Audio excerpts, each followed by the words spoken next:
हाँ आसिफ भाई, शाम को मिलता हूँ ना आपसे। चलिए, खुदा हाफिज।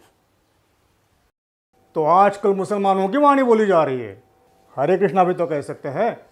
पापा, हरे कृष्णा कहो या खुदा हाफिज कहो, बात तो एक ही हुई ना। अगर बात एक ही है तो वो हरे कृष्णा क्यों नहीं कहते?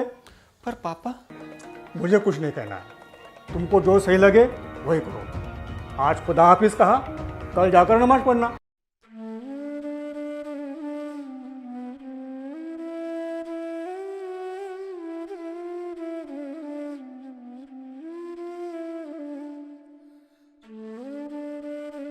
भाई, मैंने तो तुझे पहले ही समझाया था कि मुसलमानों के साथ पार्टनरशिप मत कर। ये लोग तो होते ही धोखेबाज है।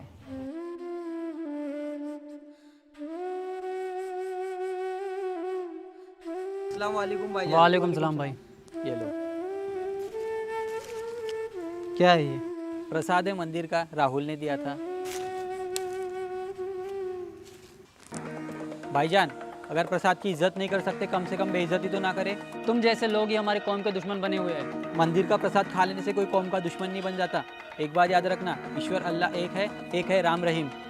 अब ये भी उन हिंदुओं की तरह बोलने लगा है। जा, तू भी जाके उन हिंदुओं में शामिल हो जा। मुझे आपसे बहस ही नहीं करनी है।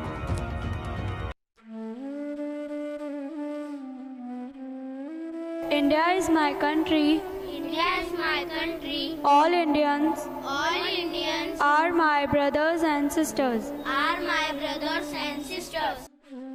इस मुल्क का माहौल ख़राब होते जा रहा है। हाँ भाईजान, आजकल हिंदू बहुत कट्टर होते जा रहा है। इस मुल्क में रहना अब महफूज नहीं लगता है। इस मुल्क पर रहने से डर लगने लगा है। सही कहा भाई, डर तो मुझे भी लगने लगा है, पर आप लोगों की सोच से। जहां भी जाता हूं, हिंदू मुस्लिम सिख ईसाई क्यों? 1947 जब हमारा देश आज़ाद हुआ था ना, तब एक फैसला हुआ था, जिसे हिंदुस्तान में रहना हिंदुस्तान में रह सकता है और जिसे पाकिस्तान जाना है पाकिस्तान जा सकता है। हमारे पूर्वज हिंदुस्तान में रह गए। जब भी हमारे देश में दिवाली मनाई जाती तो हिंदुओं के साथ मिलकर मुस्लिम और ईसाई दिवाली मनाते। जब भी ईद आती तो मुस्लिम भाइयों को बधाई देने के लिए ईसाई भाई और हिंदू भाई आते। जब भी क्रिसमस आता तो ईसाइयों के साथ साथ हिंदू और मुस्लिम भी क्रिसमस मनाते। फिर क्यों छोटी छोटी बातों में हम आपस में बढ़ जाते हैं? तू हिंदू, ये मुस्लिम, वो सिख, वो ईसाई। वाई? अरे साईं बाबा भी सबको एक ही बात सिखाने आए थे कि सबका मालिक एक है। इसका मतलब है कि हम सबको बनाने वाला सिर्फ एक ही है। ये नहीं कि मुसलमान को किसी और ने बनाया, हिंदू को किसी और ने बनाया है। पापा, आपने तो गीता पढ़ी है ना? 11वें अध्याय में भगवान ने क्या कहा है? ना मुझे किसी ने जन्म दिया है, ना किसी ने बनाया है। मनुष्य को मैंने इतनी बुद्धि नहीं दी कि वो मेरे रूप को समझ सके।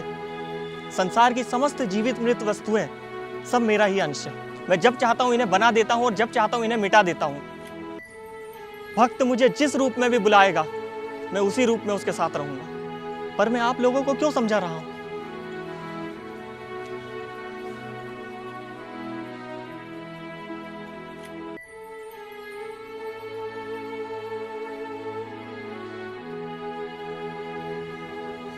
अरे पापा, क्या कर रहे हैं? पहले उसका धर्म तो पूछ लीजिए। माफ करना बेटा, सबसे बड़ा धर्म इंसानियत का होता है।